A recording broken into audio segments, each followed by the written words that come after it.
नमस्कार दोस्तों, यदि आप भी भारत और न्यूजीलैंड के बीच खेले जा रहे चैंपियन ट्रॉफी के फाइनल मैच का खेल देखकर खुश हुए हैं तो हमारी इस वीडियो को एक लाइक जरूर कीजिएगा। दोस्तों, आज हमारी इस वीडियो का लाइक टारगेट सिर्फ 500 लाइक्स का है, तो दोस्तों वीडियो को दिल से लाइक जरूर करें। दोस्तों, जैसा कि आप सभी जानते ही हैं कि फिलहाल अभी चैंपियन ट्रॉफी खेल रही है और फाइनल में पहुंच गई, जहां भारत और न्यूजीलैंड के बीच फाइनल मुकाबला आज से शुरू हो चुका है, जिसमें भारतीय टीम ने ऐसा कमाल कर दिखाया जिसकी कल्पना कभी न्यूजीलैंड की टीम ने नहीं की होगी।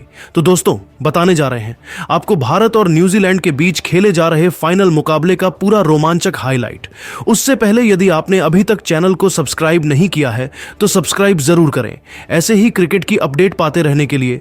दोस्तों, जब विश्व क्रिकेट की दो सबसे बड़ी टीमें न्यूजीलैंड और भारत एक दूसरे के आमने सामने हो, मंच हो चैंपियंस ट्रॉफी 2025 का फाइनल, तब मुकाबले में रोमांच तो अपनी चरम सीमा पर होता है। ऐसा ही हमें एक बार फिर देखने को मिला।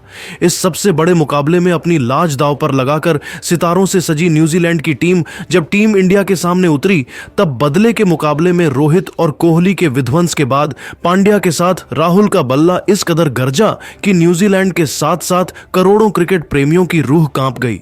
दोस्तों, इस महामुकाबले में न्यूजीलैंड को पहले बल्लेबाजी करने का मौका मिला और एक बार फिर विलियमसन ने भारतीय टीम को जमकर खून के आंसू रुलाए। मोहम्मद शमी से लेकर जडेजा, कुलदीप सभी की जमकर पिटाई करते हुए इस बल्लेबाज ने केवल 100 गेंदों में 110 रनों की अद्भुत शतकीय पारी खेली, जिसे उन्होंने 10 चौकों और 6 खौफनाक छक्कों से सजाया था। तो वहीं अंत में उतरे ग्लेन फिलिप्स ने भी अर्धशतक जड़कर न्यूजीलैंड को 50 ओवरों में 312 रनों तक पहुंचा दिया था। दुबई में अभी से मातम पसरा हुआ था।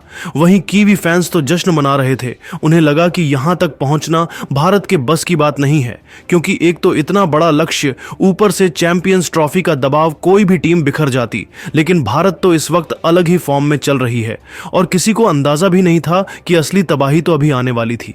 जी हां दोस्तों, अपने करियर के सबसे शानदार फॉर्म में चल रहे रोहित ने विलियमसन के ही अंदाज में कीवी गेंदबाजों को आड़े हाथों लिया। हमेशा की तरह एक बार फिर गिल और रोहित के बीच एक बेहतरीन ओपनिंग पार्टनरशिप हुई जीत की नींव बिछा दी गई थी। हालांकि गिल 36 रन बनाकर आउट हो गए। इसके लिए उन्होंने केवल 29 गेंदें ली थीं, जिसमें 4 चौके और वही एक तूफानी छक्का भी जड़ा था। उनके आउट होने के बाद रोहित और किंग कोहली ने भारतीय पारी को आगे बढ़ाना शुरू किया। न्यूजीलैंड के सभी खूंखार गेंदबाजों की जमकर पिटाई करते हुए इन दोनों बल्लेबाजों ने भारतीय टीम को मुकाबले में बहुत आगे पहुंचा दिया था। जी हां दोस्तों, इन दोनों ने अपने विस्फोटक बल्लेबाजी से न्यूजीलैंड की खुशियों को मातम में बदलते हुए इस मैच की दिशा दशा को ही भारत की तरफ मोड़ दिया था। हिटमैन ने केवल 52 गेंदों पर 56 रन ठोक दिए, जिसमें उन्होंने 6 चौके और एक छक्का लगाया था। तो वहीं विराट ने भी 56 गेंदों पर 52 रनों की पारी खेली। टीम इंडिया की दिल और धड़कन रोहित और कोहली ने भारतीय टीम को 150 रनों के पार पहुंचा दिया था। कभी चौका तो कभी छक्का। इन्होंने इस वनडे को T20 में तब्दील कर दिया था और बड़ी बेरहमी से न्यूजीलैंड के गेंदबाजों की कुटाई किए जा रहे थे। न्यूजीलैंड को समझ में नहीं आ रहा था क्या किया जाए। भारतीय खेमे में जश्न का माहौल था, क्योंकि रोहित और कोहली का बल्ला दहाड़ रहा था। ऐसा लगा था हम आसानी से यह मुकाबला जीतने वाले हैं। लेकिन तभी न्यूजीलैंड की वापसी का शंखनाद होता है। बारी बारी यह दोनों बल्लेबाज टीम इंडिया का दामन छोड़कर पवेलियन लौट गए, जहां से मुकाबला फंस चुका था। रोहित 86 रन बनाकर वापस लौटे तो किंग कोहली ने 72 रनों का योगदान दिया, लेकिन उतना ही काफी नहीं था। मैच अब बराबरी पर आ चुका था, पर न्यूजीलैंड को क्या पता था कि अभी तो भारतीय टीम की शान हार्दिक पांड्या के साथ कमाल लाजवाब राहुल इतिहास के पन्नों में अपना नाम दर्ज करवाने के इरादे से आए हैं। टीम इंडिया के टॉप 3 के बाद हार्दिक ने भी न्यूजीलैंड को सांस लेने का भी मौका नहीं दिया। रेड हॉट फॉर्म में चल रहे इस खिलाड़ी ने भी आते ही वनडे के इस महामुकाबले को T20 बनाते हुए चौके छक्कों की झड़ी लगा दी। नतीजा यह हुआ कि पलक झपकते ही मुकाबला अंतिम ओवर में पहुंच गया, जहां इन दोनों खिलाड़ियों के बीच अर्धशतकीय पार्टनरशिप भी हो चुकी थी। न्यूजीलैंड के तो पसीने छूट चुके थे। अब मैच आखिरी ओवर में था, जहां टीम इंडिया को जीत के लिए चाहिए थे 6 गेंदों पर 18 रन। हार्दिक के साथ राहुल बल्लेबाजी कर रहे थे। हालांकि भारतीय फैंस के लिए मायूसी की खबर यह थी कि न्यूजीलैंड का कॉन्फिडेंस 7वें आसमान पर चला गया था, लेकिन उन्हें क्या पता था कि यह तो तूफान के पहले की शांति थी। अंतिम लेकर आए मैट हेनरी की पहली ही गेंद पर राहुल का बल्ला गरजा मिड विकेट के ऊपर से उन्होंने अपने करिश्माई अंदाज में बेहतरीन चौका बटोरकर अपने तेवर कीवियों को दिखा दिए थे। अचानक से निराश भारतीय फैंस में जोश की एक नई लहर दौड़ चुकी थी। पूरा स्टेडियम इंडिया इंडिया के नारों से गूंज उठा था। तभी दूसरी गेंद पर कुछ ऐसा हुआ कि न्यूजीलैंड की जीत की सभी उम्मीदें चकनाचूर हो गईं। हेनरी ने राहुल को स्लॉट में गेंद डालने की गलती कर दी और राहुल इसे कहां छोड़ने वाले थे। उन्होंने इस गेंद को भी अपने स्कूप शॉट से बाउंड्री के बाहर फेंककर टीम इंडिया की जीत सुनिश्चित कर दी थी। न्यूजीलैंड के तो पसीने छूट चुके हैं, तो उन्हें अपनी आंखों पर भरोसा नहीं हो पा रहा था। दोस्तों, भारतीय फैंस को तो लगा था अगली ही गेंद पर राहुल मैच समाप्त कर देंगे, लेकिन मुकाबले में अभी रोमांच तो बाकी था।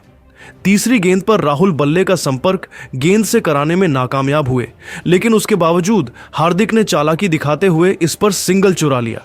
अब स्ट्राइक पर आ चुके थे भारत के सबसे खूंखार बेरहम बल्लेबाज, जिनका खौफ गेंदबाज से लेकर हर एक न्यूजीलैंड खिलाड़ी के चेहरे पर साफ नजर आ रहा था। चौथी गेंद पर भी उन्होंने बैकवर्ड शॉर्ट लेग में हल्का सा शॉट खेलकर 2 रन चुरा लिए। अब मुकाबला अंतिम 2 गेंदों में पहुंच चुका था, जहां जीत के लिए 5 रन चाहिए थे। दर्शकों का जोश देखते ही बनता था। सभी भारतीय टीम की जीत की प्रार्थना कर रहे थे। 5वीं गेंद पर भी हार्दिक ने बल्ला घुमाया, लेकिन वह केवल 2 रन ले पाए।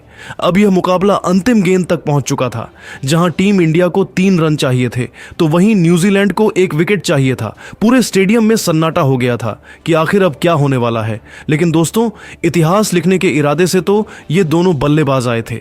गेंदबाज ने चालाकी दिखाते हुए हार्दिक को छकाना चाहा, लेकिन हार्दिक भी कोई कच्चे खिलाड़ी नहीं है। पीछे हटकर उन्होंने गेंद को पॉइंट और कवर के बीच से चीरते हुए चौके के लिए मारकर टीम इंडिया को एक कभी ना भूलने वाली जीत दिला दी थी। पूरा स्टेडियम हार्दिक हार्दिक के नारों से गूंज उठा था। किसी की खुशी का ठिकाना नहीं था, तो भारतीय खेमा जश्न में डूब गया था। रोहित कोहली से लेकर पूरा हिंदुस्तान जश्न मना रहा था, क्योंकि टीम इंडिया ने इस प्रैक्टिस मुकाबले को अपने नाम कर विश्व चैंपियन बनने का ऐलान कर दिया था। हालांकि यह केवल प्रैक्टिस मैच की कहानी थी, लेकिन असली मुकाबले में भी हमें कुछ ऐसा ही रोमांच देखने को मिलने वाला है। हालांकि हमने न्यूजीलैंड के मनोबल को छोड़ कर दिया है और उन्हें बड़ा झटका दिया है, और अब फाइनल में जहां दोस्तों रोहित शर्मा और शुभमन गिल पर बहुत बड़ी जिम्मेदारी होगी टीम इंडिया को बेहतरीन शुरुआत इस फाइनल में दिलाने की।